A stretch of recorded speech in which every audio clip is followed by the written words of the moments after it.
Non veg చేసిన వ్యాఖ్యలు ఎంత దుమారం రేగుతున్నాయో మనం చూస్తూ ఉన్నాం. అయితే ఈ నేపథ్యంలోని ముఖ్యంగా నాన్‌వెజ్ బయటకు వచ్చి తను దేవతల్ని ఆ ఉద్దేశపూర్వకంగా నేను అనలేదు. నేను కూడా ఒక హిందువునే అని చెప్పి తన వైపు నుండి సమాధానం ఇచ్చుకుంటున్న పరిస్థితి కనిపిస్తుంది. అయితే ఇది కేవలం తను నిజంగానే రియలైజ్ అయ్యి క్షమాపణ చెప్పినట్లయితే ఎవరికీ అనిపించట్లేదు. కేవలం అన్‌ఫాలో చేస్తున్న కారణంగా ఆయన బయటకొచ్చి భయంతోని వచ్చి సారీ చెప్పడమే తప్ప నిజానికి తన తప్పు తను ఒప్పుకొని సారీ చెప్పినట్టయితే మనకు అనిపించట్లేదు.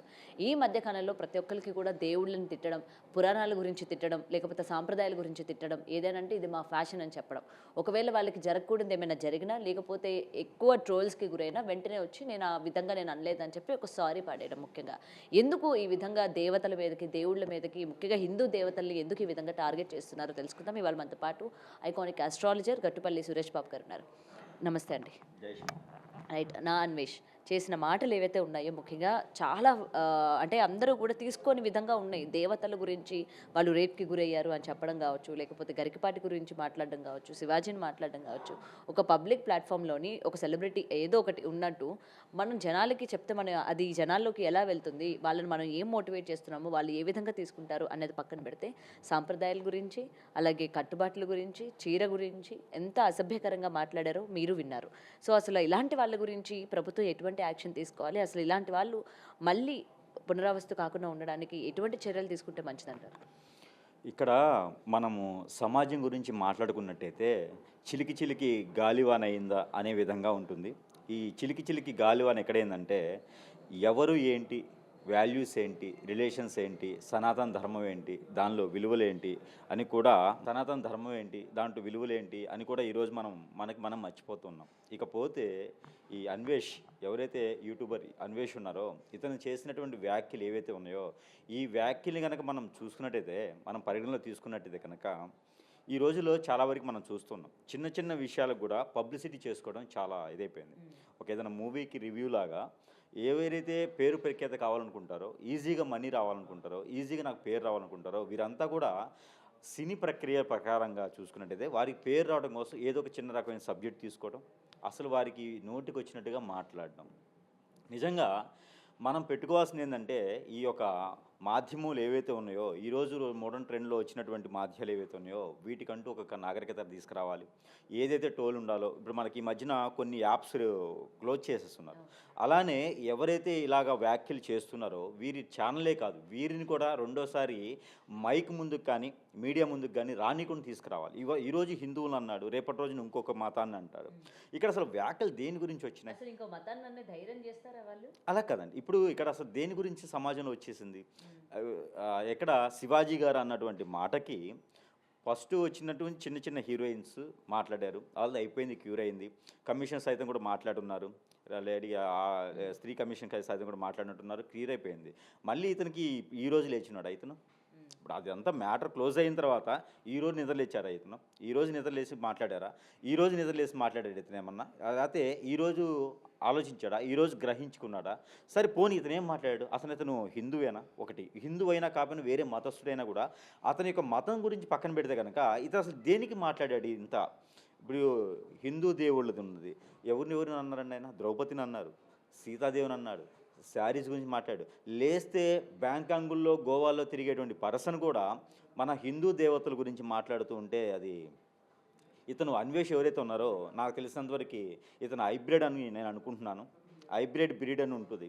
ఇతను హైబ్రిడ్ బ్రీడ్ అని నేను అనుకుంటున్నాను. అంటే తనకంటే ఏమి వాల్యూస్ లేవు. మనం ఉచితార్థంగా మనం అనలేం కదా, తనలాగా మనకి తేడా ఉంది కదా మనకి. ఇంకోటి ఏంటంటే ఈ రోజుల్లో గురువు దైవం అని ఉంటుంది, తల్లిదండ్రి గురువు దైవం అంటారు. అలాంటి గురువులు ఈ రోజుల్లో చెప్పేవాళ్ళు లేరండి. డబ్బులు పోయినా వినేవాళ్ళు లేరు, చెప్పేవాళ్ళు లేరు. అలాంటిది ఏదో ఒక గరికపాటి గారు లేకపోతేనో ఇంకా మనకి నేను చెప్పేవాళ్ళు చాలామంది గురువులు ఉన్నారు ఈ రోజున. ఇలాంటి గురువులను కూడా అనేటువంటి పరిస్థితి ఏర్పడిందంటే మన భారతదేశం చేసుకున్నటువంటి దౌర్భాగ్యతనం.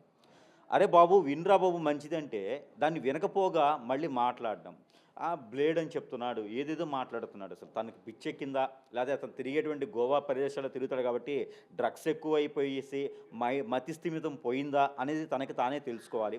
ఈరోజు అతను అన్నాడు అని చెప్పి తను వదిలేస్తే రేపటి రోజున ఇంకెవరినైనా అనొచ్చు, తల్లిదండ్రులు కూడా అనొచ్చు, మీరు అసలు నా తల్లిదండ్రులు కాదేమో, నేను ఎవరికో అనాగరికి పుట్టినానేమో, లేకపోతే వేరే విదేశాల్లో పుట్టినానేమో, అసలు మనిషికి పుట్టలేదేమో అని కూడా అంటాడేమో.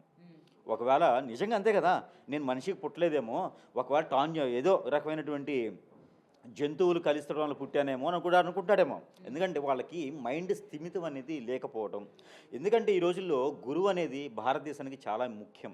ఎంతోమంది విలువలు తెలియక, తల్లిదండ్రులు బోధన చేయలేక, ఫ్రెండ్షిప్ చేయలేక పిల్లలతోనూ ఎంతోమంది చనిపోతూ ఉన్నారు. ఇంకొకటి మాట్లాడారు ఆయన, అన్వేష్ గారు ఇంకోటి మాట్లాడారు. ఆయనకి బుర్రలేదు, మనకుంది కాబట్టి ఆయన్ని గౌరవిద్దాం. అన్వేష్ గారు ఇంకోటి మాట్లాడారు, అదేంటంటే హిందూ ఆడపిల్లని హింసించినారు అని. హిందూ ఆడపిల్లలే కాదు, అనేక రకాలైనటువంటి సమాజంలో ఎన్నో రకాలైన ఆడపిల్లల్ని హింసిస్తూ ఉన్నారు. అది ఎందుకు హింసిస్తున్నారు అంటే, ఒకటి ఇక్కడ ఎన్నో రకాల కారణాలు ఉంటాయి. అక్కడ ఒకటేనే కాదు, ఇక్కడ మనం వెళ్ళేటువంటి రూట్ కావచ్చు, ఎంచుకునే మార్గం కావచ్చు, ఆ నాగరికత కావచ్చు, మనం మాట్లాడే తీరు కావచ్చు, వాళ్ళ అదృష్టం కావచ్చు. ఎన్నో రకాలైనటువంటి తల్లిదండ్రులు పెద్దలకి చెప్పిన ఉంటే, పిల్లలకి కనుక పెద్దలు చెప్పి ఉంటే కనుక ఆ రేప్ చేసేవాళ్ళు, తీసుకుపోయి మానభంగం చేసేవాళ్ళు, తీసుకుపోయి అమ్మేసేవాళ్ళు, వాళ్ళు అలా తయారవ్వరు కదా. ఇలాంటి వాళ్ళు ఉండి రెచ్చగొట్టి మీడియా దొరికింది కదా, యూట్యూబ్లో ఉన్నాయి కదా అని చెప్పేసి మాధ్యమాలు పెట్టడం ద్వారా వీడిని నమ్మేసి వీడు పెట్టేటువంటి వీడియోస్ బ్యాంకాంగ్ ఇలా ఉంది, గోవాలు ఇలా ఉంది అంటే వీడే చెడగొడుతున్నాడు చాలామందిని. అంతే కదండి. ఇప్పుడు ఉన్నటువంటి సమాజానికి ఏం కావాలండి? చెడిపోయే తత్వం ఎక్కువ ఉంటుంది కాబట్టి వారిని ఎంతవరకైతే మనం చేయాలో, ఎంతవరకైతే మనం ఇది చేయాలో, పిల్లలకి నాగరికత నేర్పేటువంటి వీడియోలు పెడితే చాలామంది ఇది ఉంటుంది. నువ్వు ఎలా చెడిపోవాలో పెడుతున్నావు కాబట్టి ఖచ్చితంగా అలా విధంగా చెడిపోతానికి వస్తున్నారు. ఇప్పుడు నువ్వు సీతాదేవిని అన్నావు, ద్రౌపదిని అన్నావు, వాళ్ళ స్టోరీలు మీకు ఏం తెలుసు? వాళ్ళ కథ నీకేం తెలుసు? బ్యాంకాంగ్లో ఉండేటువంటి హీరోయిన్స్ గురించో, బ్యాంకాంగ్లో ఉండేటువంటి అక్కడ మసాజ్ సెంటర్ల గురించో, లేకపోతే బ్యాంకాంగ్లో ఉండేటువంటి పద్ధతుల గురించి నువ్వు చెప్పగలుగుతావు, గోవాలో ఉండే వాటి గురించి చెప్పగలుగుతావు. మరి మీ అమ్మగారు, మీ నాన్నగారు, మీ చెల్లిగారు ఉంటే వారిని అడిగితే చెప్తుంది. వారికి ఇష్టం వచ్చినట్టు వారు వేసుకుంటారని చెప్పి మాట్లాడినటువంటి అన్వేషు ఇక్కడ మీ మాధ్యమం చెప్తా ఉన్నాను. ఇలాంటి నువ్వు సారీ చెప్పావు, అంతా అయిపోయిన తర్వాత సారీ చెప్తే నేను నాలుగు తన్నేసి సారీ చెప్తే ఒప్పుకుంటావా? దాని తగ్గట్టుగా నీకు మీ అమ్మగారును, మీ చెల్లిగారును అనేసి సారీ చెప్తే ఒప్పుకుంటావా? సమాజంలో అనేక రకాల మతాల గురించి మాట్లాడావు నువ్వు ఈ రోజున. అసలు నువ్వు సమాజంలో ఉన్నావా? నేను ఖచ్చితంగా ప్రశ్నిస్తున్నాను నిన్ను. నువ్వు సమాజంలో ఉన్నావా? గురువుల్ని మాట్లాడేటువంటి పరిస్థితి నీకు వచ్చిందంటే నువ్వు ఎంత దిగజారిపోయావు? అసలు నువ్వేం తెలియజేయాలనుకుంటున్నావు? ఇప్పుడు శివాజీ గారు మాట్లాడారు, గరికపాటి గారు మాట్లాడారు అంటే శివాజీ గారు మాట్లాడిన దానిలో తప్పు ఏముందని మీరు చెప్పగలుగుతారు? నువ్వు బ్యాంకాంగ్లో కాదు, భారతదేశంలో ఉండి మాట్లాడగలిగితే, లేదు ఆంధ్రప్రదేశ్లో ఉండో, తెలంగాణలో ఉండో, విరు రాష్ట్రాల్లో భారతదేశంలో ఉండి మాట్లాడు. నువ్వు ఇక్కడ సమాజం గురించి నువ్వు తెలుసుకో. ఇక్కడ ఏమున్నాయి? మనకు ఒక నాగరికత ఉంది, మనకు ఒక పట్టింపులు ఉన్నాయి, మనకు పద్ధతి ఉంది, మనకు సనాతన ధర్మం ఉంది, మనకు కొన్ని వాల్యూస్ ఉన్నాయి, రిలేషన్షిప్లు ఉన్నాయి. ఇప్పుడు మరి నీకు తల్లి చెల్లి తేడా లేదా? నీకు భార్యకి మరదలకి తేడా లేదా? మరి అందరికీ కూడా అట్లే ఉంటుంది కదా. నువ్వు అన్న దాంట్లో ఒకటి వాస్తవం ఉంది. బ్లేడు రూపాయి కాదు, ఈ రోజుల్లో రేటు పెరిగింది. నీ వీడియోలో బ్లేడు రూపాయి అని చెప్పి మాట్లాడావు, బ్లేడు రేటు పెరిగింది అంటే ఆ రోజుల్లో నువ్వు కోసుకున్నట్టున్నావు. రూపాయి బ్లేడ్ ఉన్నప్పుడు నువ్వు కోసుకున్నట్టున్నావు. ఇంకోటి, వేరే వాళ్ళని చూస్తే వ్యామోహం అని చెప్పి మాట్లాడావు. వ్యామోహం ఎక్కడొస్తుంది? నీకు వచ్చింది కాబట్టి బ్యాంకాంగ్లో తిరుగుతున్నావు ఒడ్డుల చుట్టూలా. నీకు ఏ విలువలు లేవు కాబట్టి, నీకు తల్లికి పెళ్ళానికి చెల్లికి తేడా లేదు కాబట్టే నువ్వు బ్యాంకాంగ్ చుట్టూ తిరుగుతున్నట్టున్నావు. కాబట్టే నువ్వు హిందూ మహిళలని లేదా వేరే మతస్థుల మహిళల గురించి మాట్లాడావు. మహిళలు అంటే దేవతలతో పోలుస్తారు. ఆహా అందంగా ఉంది అంటే గుళ్ళోకి వెళ్ళి కూడా మనం దేవత అందంగా ఉందని మాట్లాడుకుంటాం. ఆ దేవతకి దిష్టి తగలకూడదని హారతి ఇస్తాం. గుడిలో ఉన్న విగ్రహాల గురించి కూడా మాట్లాడు. గుడి బయట కనిపించే వీడికి విగ్రహాలు ఎక్కడ ఉన్నాయి? వీడికి అన్ని అమ్మాయిలు కావాలి, అమ్మాయిల ఫోటోలు కావాలి, అమ్మాయిలు చేతలు కావాలి, వీరు అమ్మాయిలతో తిరగాలి. వీడికి అలాంటి నాగరికత, అలాంటి పరిస్థితులు వీడికి ఎక్కడ ఉన్నాయి? ఇలాంటి వాళ్ళని సమాజంలో నడి రోడ్డు మీద ఉరిదీస్తే రెండోసారి భారతదేశంలో విలువలన్నా కూడా ఖచ్చితంగా తెలుస్తూ ఉంటుంది. కాబట్టి వీరికి ఖచ్చితంగా కూడా నా తరపున ఇది ఖచ్చితంగా చెప్తున్నాను. హిందూ సాంప్రదాయాన్ని, ఇక్కడ మతాల గురించి నువ్వు మాట్లాడలేదు, కులాల గురించి నువ్వు మాట్లాడలేదు, మహిళల గురించి నువ్వు మాట్లాడావు కాబట్టి, మహిళని ఇంకా చులకన చేసి నువ్వు మాట్లాడినావు కాబట్టి నిన్ను ఖచ్చితంగా నడి రోడ్డు మీద ఉరి తీయడం ఒకటే ఇక్కడ మంచి నీతి అని చెప్పొచ్చు, ఉరి తీయడం ఒకటే నీ శిక్ష అని చెప్పొచ్చు. నీలాంటి వాళ్ళని సమాజంలో తిరగనీయడం అనేది మా దౌర్భాగ్యతనం అని చెప్పొచ్చు. నీలాంటి వాడు అక్కడుంటే ప్రపంచం మొత్తం చెడిపోవడానికి కారణం అని చెప్పొచ్చు. నిన్ను క్షమించేది మాత్రం, క్షమించేది మాత్రం లేదు. గురువులందరూ ఏకదాటిగా వస్తారు. నువ్వు ఎవరితో మాట్లాడావో, ఎందుకోసం మాట్లాడావో, మరి ఎవరైనా చెప్పిస్తున్నారా నీ చేత? లేకపోతే బ్యాంకాంగ్లో ఉన్నటువంటి నాయకులు చెప్పిస్తున్నారా? లేదా చెడిపోండ్ర బాబుని పబ్బులో వాళ్ళు చెప్పిస్తున్నారా? నువ్వు కూడా మాట్లాడేవాడు అయితే కనుక నువ్వు ఏ రోజు కోసుకున్నావు మరి నీకు తెలియాలి. నువ్వు ఆ పరిస్థితిలో ఉన్నావు కాబట్టి నీకే ఫీలింగ్స్ లేవు ఉండవు. నీకు ఏ ఫీలింగ్స్ లేవేమో, నువ్వు మనిషికి పుట్టి ఉంటే ఫీలింగ్స్ ఉంటాయి, నీకు నాగరికత తెలియదేమో. కాబట్టి తస్మా జాగ్రత్తగా ఉండాలని ఈ సందర్భంగా తెలియజేసుకుంటా ఉన్నాను. హిందూ మహిళలు చాలా గొప్పవాళ్ళు. ఇక సమాజంలో మంచి ఎంత ఉందో చెడు కూడా అంతే ఉంది. కాబట్టి చెడుకెళ్ళి మనం ఓటు వేయం. కాబట్టి ఇక సమాజంలో ఆడపిల్లలు చెడిపోతున్నారు అంటే అది ఆడపిల్లలు జాగ్రత్తగా ఉండాలి. వారు వేసుకునే అంగవైకల్యంగా కాదు, వారు వేసుకునే బట్టల వరంగా కాదు, వారు వేసుకునే దౌర్భాగ్యతనంగా కాదు, ఎవరికి నచ్చినట్టు వారు ఉండటం మన భారతదేశ సాంప్రదాయం. కాబట్టి ఇక్కడ మనం ఏం మాట్లాడుతున్నామంటే భారతదేశంలో ఉంటేనే కదా, మీకు దొరికితేనే కదా వేసుకుంటున్నారు. నేను ఒక వీడియోలో మీకు ఆ సందర్భంగా చెప్పున్నాను. ఏదైతే ప్రభుత్వాలు చొరవ చేసుకొని ఏదైతే భారతదేశంలో సాంప్రదాయబద్ధంగా ఉండేటువంటి వస్త్రాలకి మీదే అక్కడ జీవో రిలీజ్ చేస్తే విదేశీ వాళ్ళని వాడుకోకూడదు, మొన్న ఈ మధ్యన చైనా వస్తువులు వాడుకోకూడదని చెప్పేసి మనకు జీవో రిలీజ్ చేశారు. అయినా మళ్ళీ వాడిస్తూనే ఉన్నారు. కానీ ఇలానే మనకి భారతదేశంలో ఒక జీవో రిలీజ్ చేయాలి. ప్రభుత్వాలు చొరవ చేసుకొని ఇలాంటి దరిద్రం ఉండా కొడుకులు మళ్ళీ మాట్లాడకుండా, సమాజం మీద స్త్రీల మీద మాట్లాడకుండా ఉండాలంటే కనుక ప్రభుత్వాలు చొరవ చేసుకొని, కేంద్ర ప్రభుత్వాలు చొరవ చేసుకోవాలి. రాష్ట్ర ప్రభుత్వాలు చేసేది ఏమీ లేదు. కేంద్ర ప్రభుత్వం చొరవ చేసుకొని ఒక జీవో రిలీజ్ చేసి భారతీయులు వస్త్రధారణ మీద ఒక జీవో రిలీజ్ చేసి పబ్బులు, బార్ అండ్ రెస్టారెంట్ల మీద ఒక జీవో రిలీజ్ చేయాలి.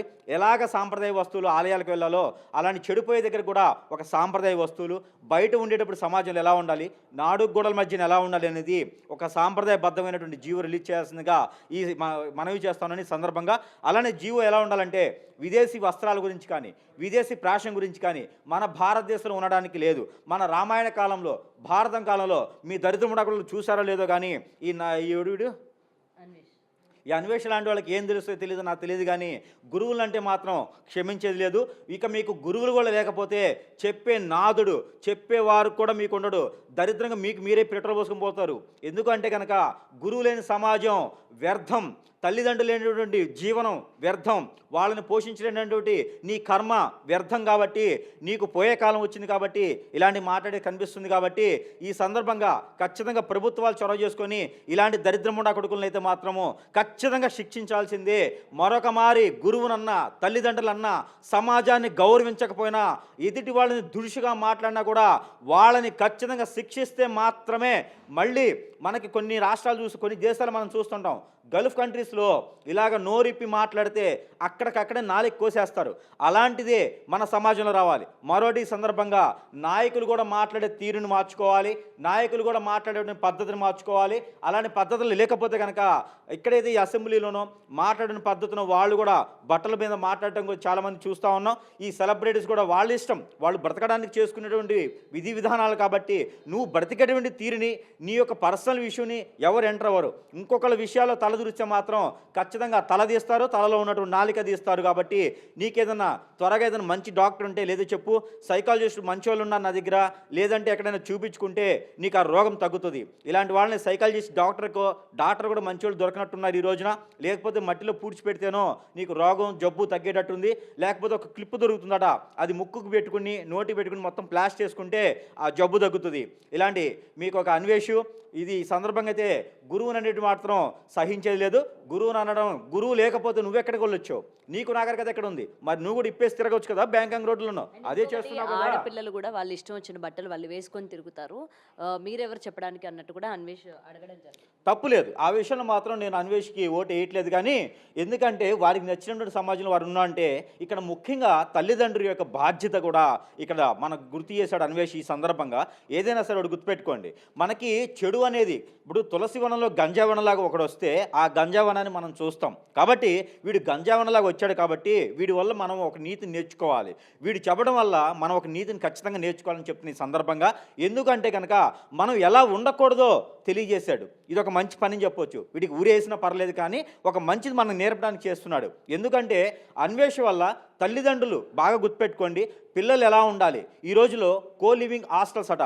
ఈ రోజుల్లో ఎక్కడో ఉండేటువంటి పిల్లలు, ఎక్కడో ఉండేటువంటి పెద్దలు, అలానే వారికి నేర్పేటువంటి సంప్రదాయం కానీ, మన సనాతన విలువలు కానీ, పెద్దది కానీ ఇవన్నీ కూడా నేర్పట్లేదు. వాళ్ళకి ఇష్టానుసారంగా వారు ఉంటున్నారు. డబ్బుకి విలువ లేదు. ఈ రోజునండి రాత్రి చూశాను నేను, ఒక బైకు చిన్నపిల్లడు ఒక 15-16 సంవత్సరాలు ఉంటాయండి, డివైడర్ గుద్దుకున్నాడు, 4 బైకులు గుద్దేశాడు రాత్రి. ఇలానే ఎంతో వాళ్ళ పెద్దలకి ఆ బండి ఇప్పియకపోతే వాడు ఆటోలోనూ బస్సులోనే వెళ్ళేవాడు, వాడు చచ్చేవాడు కాదు.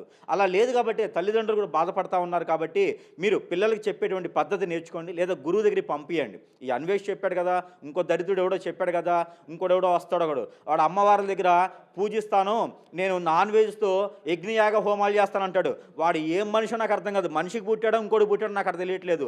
ఏం మనుషులండి బాబు మీరు? అసలు ఏం చేస్తున్నారు సమాజంలో? ఎవరికి ఏం పబ్లిసిటీ కావాలో నాకు అర్థం కావట్లేదు. అసలు మీకు ఏం కావాలో తెలియట్లేదు. ఎంతమంది నాశనం చేయాలనుకుంటున్నారు మీరు? ఎన్ని సమాజాలు నాశనం చేయాలనుకుంటున్నారు? హిందూ ధర్మం ఏమైపోతుంది? ఎంతోమంది నాయకులు వచ్చినా, ఎంతోమంది గురువులు వచ్చినా మీరందరూ ఏం చేస్తున్నారు? మీరందరూ పబ్లిసిటీ కోసం చేస్తున్నారా, డబ్బు కోసం చేస్తున్నారా, ఎవరిని నాశనం చేసినట్టు చేస్తున్నారు? అసలు దేనికి కావాలి మీకు? ఏదైనా విదేశీలోకి వెళ్ళేసి తాలిబాన్లాగా మీరు కూడా ఏదైనా నేర్చుకుని వచ్చారా గ్రంథాలు? తాలిబాన్లాగా మీరు కూడా ఇట్లాగా చాప కింద నీళ్ళ తయారయ్యాలి భారతదేశంలో? ఏంట్రా బాబు మీరు? అసలు మనుషులా కాదా మీరు? అసలు హైబ్రిడ్ మనుషులు మీరేమన్నా? గ్రహాంతర వాసులా, గ్రహాలు పుట్టినారా మీరు? అసలు ఏం చేద్దాం అనుకున్నారు సమాజాన్ని? అసలు హిందూ ధర్మం ఏంటి? మీరు చేసేది ఏంటి? ఇక మీడియా ఉంది కాబట్టి నేను నోరు ఇప్పలేకపోతా ఉన్నాను కాబట్టి విడిగా కనిపిస్తే మాత్రం అంచత్ మీ అందరినీ కూడా నిలబెట్టి ఉరి తీయాలి మీ అందరినీ కూడా. ఎందుకంటే దేవుళ్ళ పేరు చెప్పుకొని, దేవుళ్ళ విగ్రహాలు చెప్పుకొని ఏం చేస్తున్నారు మీరు సమాజంలో? అసలు మీరు మనుషులేనా? ఈ సందర్భం తెలియజేస్తున్నా. అసలు మీరు మనుషులకు పుట్టిన వాళ్ళేనా, లేదా గ్రహాలకు పుట్టారా? అన్వేషు, ఈ సందర్భం చెప్తా ఉన్నాను, గురువుల్ని మాత్రం అంటే ఒప్పుకునేది లేదు. గురువులు లేకపోతే నువ్వు ఎక్కడున్నావు? ఇంకో విషయం, మీ తల్లిదండ్రులు నువ్వు కన్నారంటే ఒక గురువు సహాయ సత్కారాలతో ఎలా జీవించాలి, ఎలా కాపురం చేసుకోవాలో ఉంటేనే నువ్వు పుట్టుంటావు. హైబ్రిడ్ అయితే కాదు కదా. ఏమో నాకు హైబ్రిడ్ అనిపిస్తూ ఉంది. కాబట్టి నిన్ను అనాలనే ఇది లేదు. నీ వల్ల మాకోట బుద్ధి వచ్చింది, నీ వల్ల మాకోటి తెలిసి వచ్చింది. ఏమిటంటే కనుక ఎలా బ్రతకకూడదు అనేది తెలియజేసావు. నువ్వు బ్యాంకాంగ్లో తిరుగు, నువ్వు ఇక్కడ ఉండబాకు. ఇక్కడ ఉంటే ఖచ్చితంగా నేను కొడతారు. కాబట్టి నీ వీడియోస్ కోసమో, నీ యొక్క పబ్లిసిటీ కోసమో అనేకమైనటువంటి విషయాల్లో మాత్రం తలదూచుకుంటే నువ్వు ఎక్కడైనా తలదూచుకో. సమాజం గురించి మంచి మాట్లాడు, నీకు చేతనైతే 10 మందిని మార్చు. అంతేగనక ఇలాంటి విషయాల్లో మాత్రం తలదూచుకొని అనవసరంగా నువ్వు ఏదో పబ్లిసిటీ చేసుకోవాలని మాత్రం చేయకోకు. ఇక ఈ సందర్భంగా ఏంటంటే గురువుల్ని అనడం అనేది దౌర్భాగ్యతనం, వాడు చేసుకున్నటువంటి కర్మ అని చెప్పొచ్చు. ఇకపోతే ప్రభుత్వాలు జీవో రిలీజ్ చేయాలి. అది ఎలా అంటే కనుక విదేశీ వస్తువులు, విదేశీ అలంకరణ మనకొద్దు. అలా వేసినట్టయితే కనుక ఒక రోడ్డు మీద ట్రాఫిక్లో హెల్మెట్ లేకపోతే ఫైన్ వేస్తున్నారు, ఆ సిగ్నల్ దాటితే ఫైన్ వేస్తున్నారు, రాంగ్ రూట్లో వెళ్తే ఫైన్ వేస్తున్నారు. అదేవిధంగా సనాతన ధర్మాన్ని పాటించేటువంటి వస్త్రాధారణ లేకపోతే కూడా ఫైన్ వేయండి. నిలబడిన దగ్గర, కనిపించిన దగ్గర ఫైన్ వేయండి. ఇది చేస్తే ఖచ్చితంగా భారతదేశంలో మరొక వ్యక్తి ఎవరైనా సరే అలాంటి వస్త్రాలు ధరించుకోరు. ఒకవేళ ధరించుకునే వాళ్ళు, ఇంట్రెస్ట్ ఉన్నవారు, వారి పరిస్థితుల సారంగా ఉంటే కనుక ప్రభుత్వాల దగ్గర జీవో కానీ, ప్రభుత్వాల దగ్గర పర్మిషన్ కానీ తీసుకోవాలి. ఇలాంటి మూవీస్ చాలా ఉన్నాయి. మూవీస్లో చేయాలంటే కనుక ప్రభుత్వాల దగ్గర పర్మిషన్ తీసుకొని మూవీకి వరకే పరిమితం అని వేసుకోవాలి. పక్షుల్ని బంధిస్తేనో లేకపోతే ఇంకొకరిని చేస్తేనో ఎలా అయితే మూవీలో వేస్తున్నారో ఇది కేవలము ఆ క్యారెక్టర్ పరంగా మాత్రమే అని మూవీలో కూడా వేయండి. అంతేగనక అప్పుడు సమాజం బాగుపడుతుంది. ఇంకో విషయం, ఈ సందర్భంగా మనకి పబ్బులను, బార్ రెస్టారెంట్లు, డ్రగ్స్ అని లేకపోతే అప్పుడు సమాజం బాగుపడుతుంది. ఇంకో మాట ఈ సందర్భంగా ఏంటంటే కనుక ఈ యొక్క ఆడపిల్లల్ని హింసించడం, ఆడపిల్లల్ని తీసుకుపోవడం అనేది ఇక్కడ మీకు హిందువులు కాదమ్మా, చిన్న బుజ్జినైనా హిందువులు ఒకటే కాదు, మతాలకు సంబంధం లేదమ్మా. ఇది ప్రతి ఒక్కరు మగోళ్ళే ఉన్నారు, పుట్టిన వాళ్ళంతా మగోళ్ళే. నువ్వు కాకపోయి ఉండొచ్చు, ఆ రూపాయి బిల్లు నువ్వు ఉపయోగించుకున్నట్టు ఉండొచ్చు, ప్రతి ఒక్కరు మగోళ్ళే ఉన్నారు. ఇక్కడ ఏమవుతుందంటే ఇక్కడ ఎన్నో రకాల మతస్థులు కాదమ్మా, ఎన్నో రకాలైన సంఘాలు ఏర్పడి ఏ పని బాట లేనట్టు గాలిన వాళ్ళందరూ ఏర్పడేసి, నీలాంటి యూట్యూబ్లను పెట్టుకునే వాళ్ళందరూ ఏర్పడేసి వాళ్ళంతా కూడా ఏం చేస్తున్నారంటే కనుక గాలికి తిరిగి వాళ్ళందరినీ తీసుకొచ్చి కూడబలుకొని కూర్చోబెట్టుకొని వారికి ఎన్నో రకాల విషయాలు చెప్పి హిందూ ఆడపిల్లని, ముస్లిం ఆడపిల్లని, క్రైస్తవ ఆడపిల్లని కాదు, ఆడపిల్లల్ని అయితే చాలు వాళ్ళని తీసుకెళ్ళేసి డ్రగ్స్, బాగా గుర్తుపెట్టుకోండి, ఇదే మరుగుమందని డ్రగ్స్ ఇస్తూ వాళ్ళ బాడీ మొత్తం డ్రగ్స్కి బానిసలు చేస్తూ వేరే రకంగా తీసుకుపోయేసి వాళ్ళని ఏదో విధంగా అమ్ముకోవటమా, వేరే విధంగా వాడుకోవటమా, నీలాంటి బ్యాంకాంగ్ తిరిగేటువంటి పిచ్చోళ్ళు వేరే రకంగా అమ్ముకోవటమా, వేరే రకంగా వాడుకొని రోడ్డు మీద పడేస్తూ ఉన్నారు. ఆ డ్రగ్స్కి బానిసైనటువంటి మహిళలు వారే కావాలంటున్నారు. ఇది మరుగుమందు కాదు, మంత్రం కాదమ్మా, డ్రగ్. కాబట్టి ప్రభుత్వాలు ఎంత కూడా దీన్ని మనకి వేస్తున్నాయి, ఒక్కు పాదం మోపుతున్నాయి, కానీ కూడా నీలాంటి దరిద్రులు డ్రగ్స్ ఇంకా బానిసైపోతున్నారు, డ్రగ్స్కి బానిస చేస్తూ ఉన్నారు, డ్రగ్స్ని ఇంకా పెంచి పోషిస్తూ ఉన్నారు. కాబట్టి మంచి విషయాలు చెప్పండి, మంచి విషయాలకి సపోర్ట్ చేయండి. మీరు కూడా మంచి విషయాలు తీసుకొని రండి, మేమందరం సపోర్ట్ చేస్తాం. అంతేగాని ఇలాంటి విషయాలు మాత్రం తలదూచుకొని అనవసరంగా ప్రాణాల మీదకి తెచ్చుకోవద్దు, అనవసరమైనటువంటి కాంట్రవర్సీకి వెళ్ళేసి తల్లిదండ్రులను బాధ పెట్టొద్దు, గురువుని అసలుకే బాధ పెట్టొద్దు. ఇది నీకు పోయే కాలం అని చెప్పుతాం ఈ సందర్భంగా అయితే. For more videos like this, subscribe Big TV channel.